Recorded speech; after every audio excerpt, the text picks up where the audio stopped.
suffered a crisis in our culture.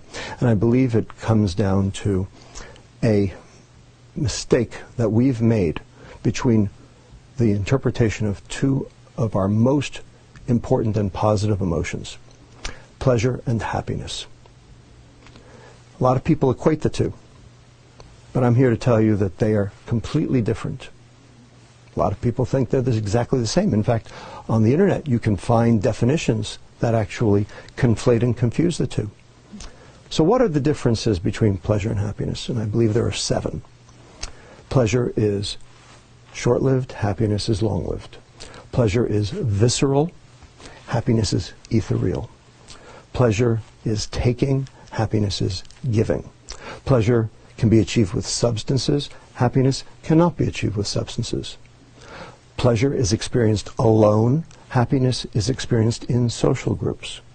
The extremes of pleasure all lead to addiction, whether they be substances or behaviors. Yet there's no such thing as being addicted to too much happiness. And finally, number 7, most important, pleasure is dopamine and happiness is serotonin. Now, these are 2 biochemicals. These are 2 neurotransmitters. These are 2 chemicals that the brain makes and uses to communicate between one neuron brain cell and another. Now, why do we care? So what? Well, turns out dopamine excites the next neuron. And neurons, when they're excited too much, too frequently, tend to die. So the neuron has a defense mechanism against that.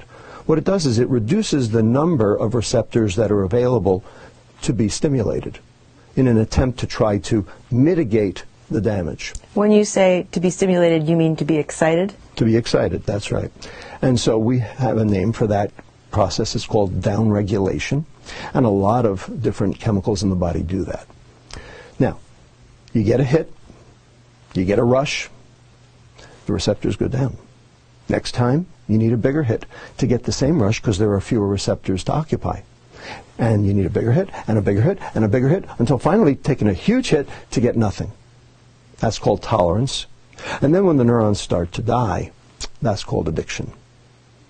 Serotonin, however, is inhibitory. It's not excitatory. It inhibits its receptor to provide contentment, to zen out, if you will. So you can't overdose the serotonin neuron. And what does it mean to inhibit a receptor? What it means is it binds, but it doesn't activate the process beyond the receptor. So what it does is it basically slows down those neurons instead of causing them to fire up.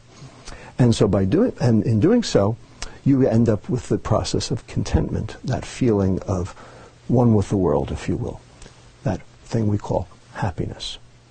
Now, there's one thing that downregulates serotonin, dopamine. So the more pleasure you seek, the more unhappy you get. And Las Vegas, Madison Avenue, Wall Street, Silicon Valley, and Washington, D.C.